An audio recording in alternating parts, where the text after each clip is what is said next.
কথায় আছে শিকড়ের টান। জীবনে সাফল্যের চূড়ায় পৌঁছেও নিজের অতীত, সংস্কৃতি, জন্মস্থানের প্রতি একটা আবেগ সব সময় থাকে, যা আমাদের মানসিক শক্তি যোগায়। এমনই এক গল্প থাকলো আজ আপনাদের জন্য। নমস্কার, আপনারা শুনছেন গল্প একান্তে। একান্তে গল্প শোনার আদর্শ ঠিকানা। আমাদের গল্পগুলি কেমন লাগছে কমেন্ট করে আপনার মতামত অবশ্যই জানাবেন। ভালো লাগলে একটি লাইক আর পরবর্তী গল্পের জন্য সাবস্ক্রাইব করতে ভুলবেন না। শুনে নিন কথাসাহিত্যিক বিভূতিভূষণ বন্দ্যোপাধ্যায়ের লেখা সার্থকতা অবলম্বনে আজকের গল্প শিকড়ের টানে।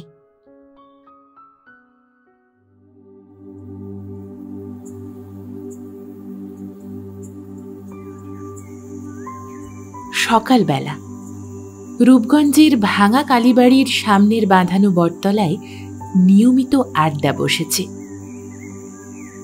এখানে প্রথমেই বলা উচিত, রূপগঞ্জ কোনো ব্যবসার জায়গা নয়। কোনো কালে ছিল যে, এমন কোনো প্রমাণও নেই। রূপগঞ্জ নিতান্তই সাধারণ ছোট পাড়াগা, ২-১০ ঘর ব্রাহ্মণের বাস। এছাড়া কামার, জেলে ইত্যাদি অন্য জাত আছে। গঞ্জ থাকা তো দূরের কথা, গ্রামে একখানা মাত্র মুদিখানার দোকান। কিন্তু লোকে ১২ মাস ধার নিয়ে দোকানের অবস্থা এমন করে তুলেছে যে দোকানের মালিক দোকান তুলে দিতে পারলেই হাঁপ ছেড়ে বাঁচে। অথচ সে বেশ জানে এবং তার খরিদ্দাররাও জানে যে দোকান একবার উঠে গেলে বাকি বকেয়া আদায় হবার আর কোনো আশাই থাকবে না। রূপগঞ্জে সবাই গরিব, পরস্পরকে ঠকিয়ে কোনো রকমে তারা দিন কাটিয়ে চলেছে। এই কালীবাড়ির বটতলায় বসে এই সব কথাই হচ্ছিল। রোজই হয়, আজ ৩০ বছর ধরে হয়ে আসছে। এর আগে কি হয়েছে না হয়েছে তার হিসেব নেই, কেননা সেসব লোক এখন বেঁচে নেই। এই গ্রামে খুব বুড়ো লোক বড় একটা দেখা যায় না, বিশেষ করে ভদ্রলোকের মধ্যে। তার আগেই তাদের রূপগঞ্জের কালীবাড়ির আড্ডার মায়া কাটাতে হয়, পৈতৃক আমন ধানের জমি ও আমবাগানের মায়া কাটাতে হয়। ২০ বছর ধরে গোপনে মনের কোণে পোষণ করা কাশিবাসের ইচ্ছাও পরিত্যাগ করতে হয়। পঞ্চু মুখুজ্জে তাই দুঃখ করে বলছিলেন, কি জানো হারান ভায়া, এই জায়গা জমিগুলোই হচ্ছে কাল। নইলে গায়ের মুখে ঝাঁটা মেরে কোন দিন বেরুতাম। এই আমাদের দুঃখ। বিদেশে যারা বেরিয়েছে তারা বেশ ২ পয়সা। এই ধরো না কেন, সরুলের দিনু ভট্টাচার্যির ছেলে, চেনো তাকে? আরে ওই যে রোগাপানা ছোকরা, বসেদের বাড়ি কালী পুজো দেখতে আসতো, মনে নেই? সে লেখাপড়া তো শিখলে না, একবার তো ম্যালেরিয়ায় মরো হলো। তারপর তার মামারা তাকে কোথায় যেন নিয়ে গেল। এখন বেশ সেরে উঠেছে, আর সে পিলে রোগা চেহারাও নেই। সেদিন শুনলাম রেলে চাকরি পেয়েছে, ৩৫ টাকা করে মাইনে। থাকে ওই মগরা লাইনে, ওইদিকে যেন কোথায়। উপযুক্ত ভৌগোলিক জ্ঞানের অভাবে বর্ণনাটাকে বিশদ করে তুলতে পারলেন না। হারান রায় যোগ দিলেন, তোমার সেই চাকরির কি হলো পঞ্চু ভায়া? পঞ্চু মুখুজ্জের বয়স ৫০-এর ওপর। জীবনে তিনি এ জেলার গণ্ডি পার হননি, কিন্তু উঠতি বয়স থেকেই তার ইচ্ছে বিদেশে কোথাও তিনি চাকরি পেলে বেশ করেন। সুদীর্ঘ ৩০ বছরের মধ্যে এ আশা পূর্ণ হয়নি। গ্রামের সামান্য সম্পত্তির আয়েই সংসার চলে। যেভাবে চলে তাকে চলা বলা যায় না। অন্য জায়গায় হলে অচল হতো, রূপগঞ্জ বলেই চলছে। তিনি মধ্যে বসেদের বাড়ি হিতবাদী কাগজে দেখেছিলেন। কলকাতার কি একটা আপিসে ৬০ টাকা মাইনের গুটি ২-৩ চাকরি খালি আছে। কাজ জানার দরকার হবে না, তারাই নাকি শিখিয়ে নেবে। পঞ্চু মুখুজ্জে একখানা দরখাস্ত করেছিলেন, কাল বিকেলে তার উত্তর পেয়েছেন। হারান রায়ের প্রশ্নের উত্তরে পঞ্চু সেই উত্তরের চিঠিখানা মলিন জীর্ণ কামিজের পকেট থেকে বার করে সকলকে দেখিয়ে ম্লান মুখে বললেন, এই তো তারা চিঠি দিয়েছে, কালকে সরুলের হাটে পিয়ন বিলি করলে, কিন্তু 500 টাকা নগদ জামিন জমা চাই। কোথা থেকে দেব নগদ 500 টাকা জমা? 5টা টাকারই সংস্থান নেই। না, ওসব আমার জন্য নয় হে। মধু লাহিড়ী নিজের বাড়ি থেকে তামাক সেজে হুঁকো হাতে নিয়ে বটতলায় এসে পৌঁছলেন। সবাই জানে মধু লাহিড়ী সম্প্রতি কিছু টাকা হাতে পেয়েছেন তার শাশুড়ির মৃত্যুর পর গত কার্তিক মাসে। এজন্য মধু লাহিড়ীর ওপর কেউ সন্তুষ্ট নয়, মনে মনে সবাই তাকে হিংসে করে।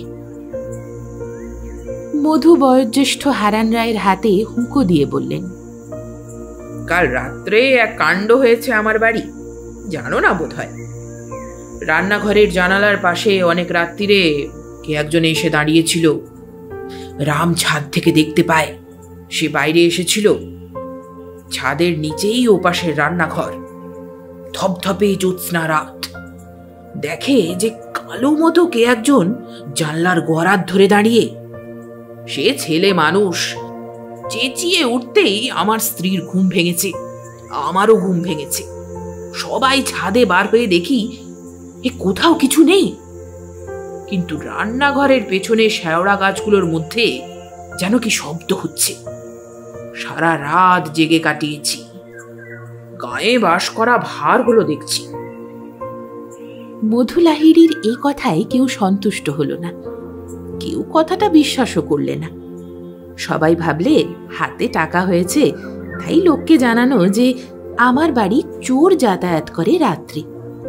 এটা বড় মানুষই দেখানো একরকম। হারান রায় মধুর হাত থেকে হুঁকো নিয়েছিলেন। তিনি চক্ষু লজ্জায় পড়ে বললেন, তুমি আবার বাস করো বাঁশবাগানের মধ্যে, রাত বেরাত খুব সাবধানে থাকবে, কাল পড়েছে খুবই খারাপ। মধু লাহিড়ী বললেন, উঠে যাব করি, কিন্তু উঠে যাই বা কোথায়? একবার তো ভেবেছিলাম শ্বশুর বাড়ি বলাগড়ে গিয়ে বাস করি, কিন্তু সে বেজায় ম্যালেরিয়ার জায়গা, আমাদের এখানকার চেয়েও বেশি। তাই দাদা বারণ করলে 2 ভাইয়ে যে কদিন বেঁচে থাকি এক জায়গাতেই থাকি, পৈতৃক ভিটেটাতে হালো দিই দুজনে। পঞ্চু মুখুজ্জে বললেন, না, উঠে যাবে কেন? সবাই যদি উঠে যাবে গায়ে তবে থাকবে কে? তোমাদের বাড়ির পাশে শ্যামাপদ চাটুর্যেদের ভিটে এখনো পড়ে আছে, তোমরা দেখোনি? আমাদের একটু একটু মনে আছে শ্যামাপদ চাটুর্যে এখানেই মারা যায়। তার স্ত্রী এখানকার সম্পত্তি বেচে কিনে বাপের বাড়ি চলে গেল 6 মাসের ছেলেকে নিয়ে। অবস্থা ভালো ছিল না, থাকবার মধ্যে ছিল ওই ঘাটের ধারের আম বাগানখানা। এখন মাখন কাকা কিনেছেন আর কিছু ধানের জমি, তাতে বছর চলতো না। 100 টাকায় সম্পত্তি বিক্রি করে ফেললে। রাজকৃষ্ণ জ্যাঠা কিনলেন, আমার বেশ মনে আছে। তারপর এখন আমার মাখন কাকা নিয়েছেন রাজকৃষ্ণ জ্যাঠার ছেলের কাছ থেকে।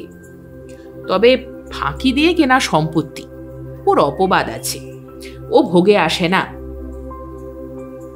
হারান রায় এখানে সকলের চেয়ে বয়োবৃদ্ধ। তিনি বললেন, অনেক দিন পরে শ্যামাপদর কথাটা উঠল। শ্যামাপদদা আমাদের চেয়ে 10-15 বছরের বড় ছিল। তাহলেও একসঙ্গে ছিপে মাছ ধরতে গিয়েছি খাঁদের পুকুরে। আহা, অল্প বয়সে মরে গেল। তার সে ছেলেটা বেঁচে আছে কিনা জানো? তার অন্নপ্রাশনে নেমন্তন্ন খেয়ে এসেছি, বেশ মনে আছে। ছেলেটার মুখে ভাত দেওয়ার মাস 2 পরেই শ্যামাপদদা মল। আহা, সেসব কি আজকের কথা? পঞ্চু বললেন, না, তাদের আর কোনো খবরই পাওয়া যায়নি অনেক কাল। মধু লাহিড়ী বললেন, কি জানো, একবার এ গাঁ থেকে বেরুলে আর কি কেউ ফিরতে চায়? এই আমাদেরই যদি অন্য উপায় থাকতো তবে কি আর এখানে পড়ে থাকতে যেতুম? এই যে আমার বাড়ি কাল রাত্রিতে যে কাণ্ডটি হলো। মধু লাহিড়ীকে কথা শেষ করতে না দিয়েই পঞ্চু অসহিষ্ণুভাবে কি একটা বলতে যাচ্ছিলেন। এমন সময় পথের মোড়ে হঠাৎ মোটর গাড়ির হর্নের আওয়াজে তিনি এবং উপস্থিত সবাই সেদিকে চেয়ে রইলেন, এবং চেয়ে থাকতে থাকতেই প্রকাণ্ড একখানা নতুন মোটর বটতলায় এসে দাঁড়িয়ে গেল। মোটর গাড়ি এই গ্রামে যে আসে না তা নয়, 3 ক্রোশ দূরবর্তী স্টেশন থেকে মাঝে মাঝে গ্রামের কোনো নতুন জামাই শখ করে ট্যাক্সি ভাড়া করে এসেছে। শক্ত অসুখে পড়লে কেউ মহকুমা থেকে ডাক্তার অনেকবার এসেছে নিজের মোটরে। কিন্তু এ ধরনের বড় ও সুন্দর মোটর গাড়ি উপস্থিত ব্যক্তিদের কেউ দেখেনি। লম্বা ধরনের প্রকাণ্ড গাড়ি, পালিশ করা নিকেলের পাতের বনেট, দোরের হাতল, ল্যাম্প সবই ঝকঝকে। তবে গাড়ির পেছনে ও মাঠগাটে রাঙা ধুলো জমেছে, যেন অনেক দূর থেকে আসছে। একজন 30-32 বছরের যুবক গাড়ি চালাচ্ছিল। দোহারা গরম, গায়ে সাদা সিল্কের পাঞ্জাবি, মাথায় এক মাথা ধুলো। সে নেমে বটতলার দিকে এগিয়ে এলো এবং অল্পক্ষণ উপস্থিত সবারই মুখের দিকে উৎসুক চোখে চেয়ে কি যেন চিনবার চেষ্টা করলে। তারপর হঠাৎ পঞ্চুর মুখের উপর দৃষ্টি নিবদ্ধ করে বললে, এই যে কাকা, আমায় চিনতে পারছেন না? হারান রায়ের দিকে চেয়েও বললে, কাকা, আমায় মনে নেই আপনার? আমি ননি। আমার পিতার নাম ছিল রাজেন্দ্রনাথ বন্দ্যোপাধ্যায়। আপনাদের পাড়াতেই। হারান রায় বিস্ময়ে কেমন হয়ে গিয়েছিলেন, পঞ্চুও তাই। দুজনেই সমস্যারে কিন্তু খুব ধীরে ধীরে, যেন অনেকটা আপন মনেই বলে উঠলেন, রাজেন্দ্রার ছেলে সেই ননি। এর বেশি কথা তাদের মুখ দিয়ে বের হলো না।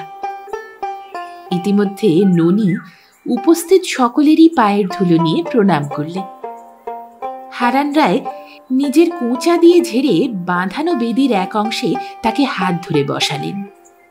নানা সাগ্রহ প্রশ্নোত্তরের আদান প্রদান চলতে লাগল। হ্যাঁ, রাজেন বাণুজ্যকে কার মনে নেই? বেশি দিনের কথা তো নয়, বড়জোর 20 বছর আগেই রাজেন মারা যায়। রাজেনের ছেলে এই ননি তখন 10-12 বছরের ছেলে। এই মাঠে কালীতলায় লাফিয়ে খেলা করে বেড়াতো, সবাই দেখেছে। রাজেন বাণুজ্যে মহকুমার রেজিস্ট্রি অফিসে দলিল লেখক ছিল। সেখানে শশী উকিলের বাসায় থাকত। সপ্তাহের শেষে শনিবার সন্ধ্যার সময় পিঠে একটা ক্যাম্বিসের ব্যাগ ঝুলিয়ে 1 পা ধুলো নিয়ে বাড়ি আসত। আবার সোমবার ভোরবেলা মহকুমায় ফিরত। 20 বছর আগে রাজেন বাণুজ্যের লাঠির আগায় ক্যাম্বিসের ব্যাগ ঝুলানো মূর্তি গ্রামের পথে ঘাটে অতি সুপরিচিত ছিল। কিন্তু একদিন হঠাৎ খবর এলো, কলেরা হয়ে রাজেন শশী উকিলের বাসাতেই মারা গিয়েছে। ননির মা তারপরও বছর 2 এই গায়ে ছিল, কিন্তু শেষকালে চলাচলতির কোনো উপায় না দেখে এখান থেকে চন্দননগরে ভগ্নিপতির ওখানে চলে যায়। তারপর আর কোনো খবর কেউ রাখে না তাদের। সেই ননি আজ এতকাল পরে ফিরে এলো নতুন মোটরে চড়ে। বিস্ময়ের প্রথম মুহূর্ত কেটে গেলে সবাই দেখলেন, গাড়ির পেছনের সিটে একটি মহিলা, 2টি ছোট ছোট ছেলে মেয়ে। হারান বললেন, সঙ্গে কে ননি? বৌমা আছে? ছি ছি, কি ছেলে মানুষ! এসো এসো, নামিয়ে নিয়ে এসো।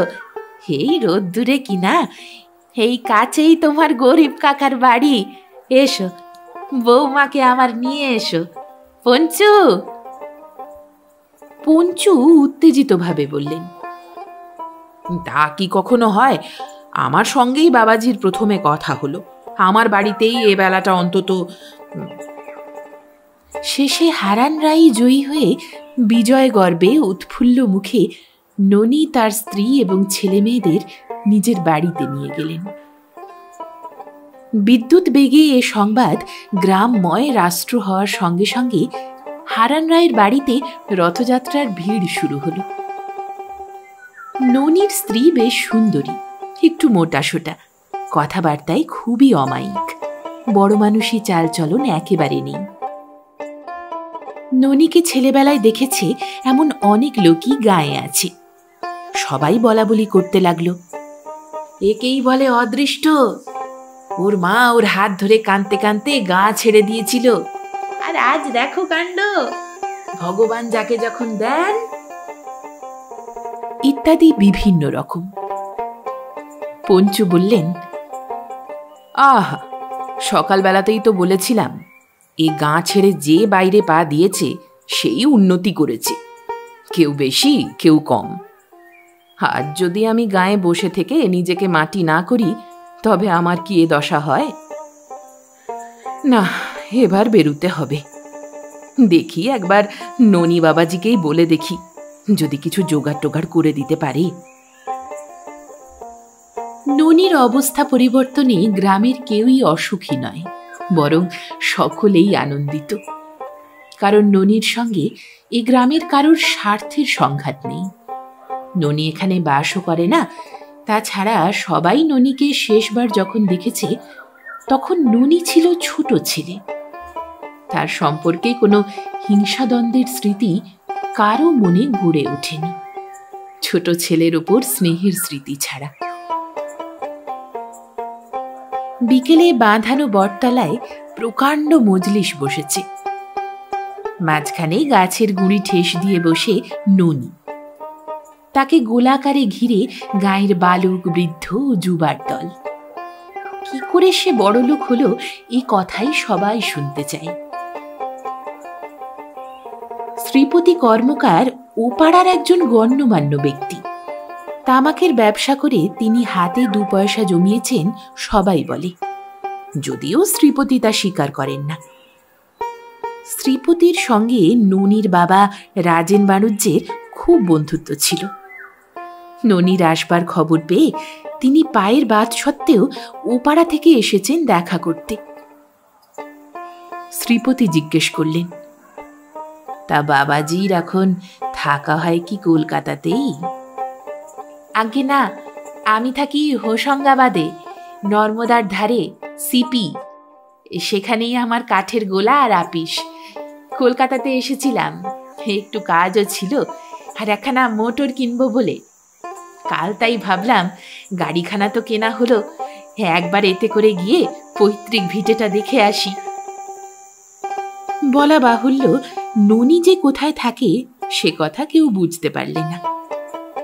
নর্মদা নামে একটা নদীর কথা অনেকে কাশিরাম দাসের মহাভারতের মধ্যে পড়েছেন, কিন্তু তার ভৌগোলিক অবস্থা সম্বন্ধে এদের ধারণা কুয়াশাচ্ছন্ন শীতের প্রভাতে সমুদ্রবক্ষ থেকে দৃশ্যমান দূরের তীররেখার চেয়ে স্পষ্টতর নয়। পঞ্চু মুখুজ্জে একটা সোজা প্রশ্ন জিজ্ঞেস করলেন, বিয়ে করেছ কোথায় বাবাজি? ওই হোশেঙ্গাবাদে। আমার শ্বশুর ওখানকার ডাক্তার, বহুদিন সেখানে বাস করেছেন, তবে কলকাতায় সব আত্মীয় স্বজন আছে তাদের।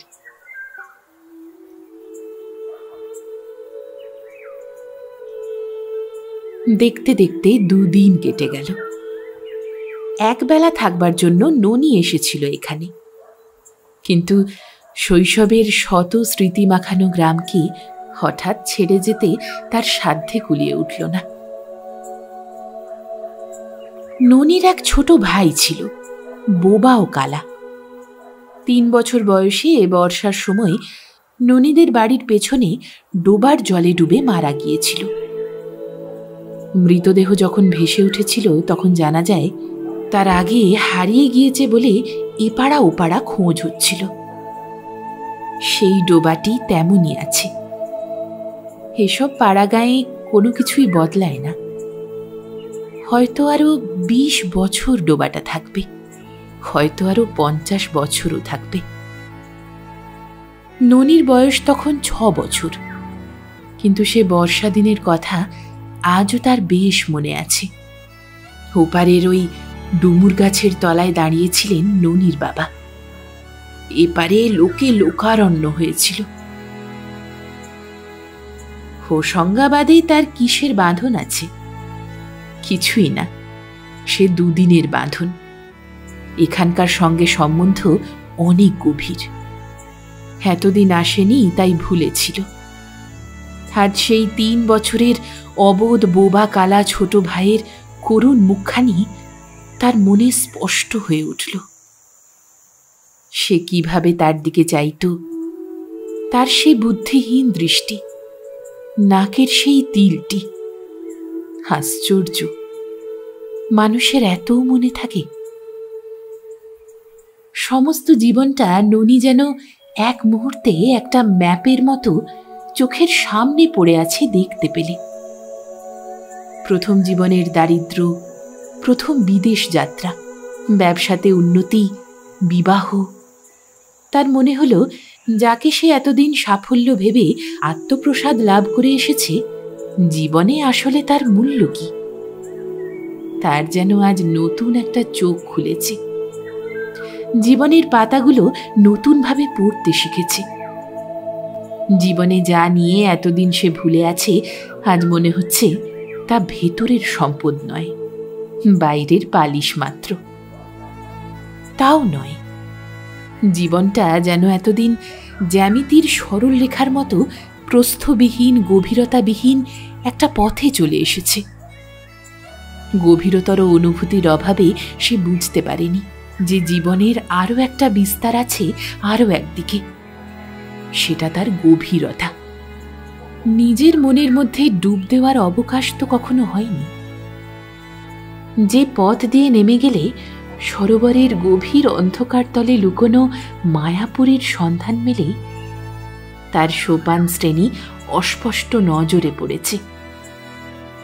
কিন্তু সময়ে উত্তীর্ণ হয়ে গিয়েছে। এমন অসময়ে নজরে পড়লেই বা কি, আর না পড়লেই বা কি?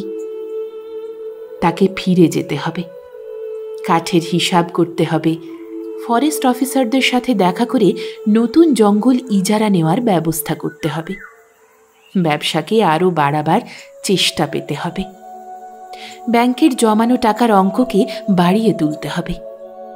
আরও কত শত দরকারি কাজ তার জন্য অপেক্ষা করে আছে হোশঙ্গাবাদের কাঠের গোলায়। এখন নতুন পথ ধরে চলবার মতো সময়ও নেই, বয়সও নেই। সাফল্যের আলোয় তাকে ব্যর্থতার যে পথে পথ ভুলিয়ে নিয়ে চলেছে, সেই পথই তার পথ। তবুও এই দিনটি সে ভুলবে না। এই ম্লান মেঘলা দুপুরের আলো, এই প্রাচীন জগডুমুর গাছটা, ওই পানা শ্যাওলা ভরা ডোবা, এই আশ্চর্য অদ্ভুত জীবন মুহূর্তটি স্বপ্নের মতো মনে আসবে বহুদূর উত্তরকালের মানসপটে। সকলের প্রশংসাবাদের মধ্যে ননি একদিন গ্রামের বারোয়ারি ফান্ডে 100 টাকা দিল। গ্রামের সকলকে নিমন্ত্রণ করে হারান রায়ের বাড়িতে ভুরি ভোজে আপ্যায়িত করলে। একটি অনাথা বিধবাকে মাসিক কিছু সাহায্য করবার প্রতিশ্রুতি দিলে। 1 সপ্তাহ প্রায় কেটে গেল। ননির স্ত্রী আর থাকতে চায় না, ছেলে মেয়ের শরীর খারাপ হবে। তাছাড়া হারান রায়ের বাড়িতে তেমন ঘরদোর নেই, থাকবারও কষ্ট। নতুন মোটর গাড়ি চালিয়ে হারান রায়ের বাড়ি শুদ্ধ সকলের এবং পাড়ার সবারই চোখের জলের মধ্যে ননি গ্রাম থেকে বিদায় নিলে। পঞ্চু মুখুজ্জে বললেন, হেকেই বলে ছেলে। বিদেশে না বেরুলে কি পয়সা হয় বাপু? দেখে নিলে তো চোখের ওপর। তা তোমাদের বলি, তোমরা তো শুনবে না। গায়ে কারো কিছু করার নেই, তাই মধুলাহিড়ি মুখের সামনে বড় মানুষই চালে কথা বলে পার পায়। দেখি এবার বেরিয়ে একটা কিছু যদি।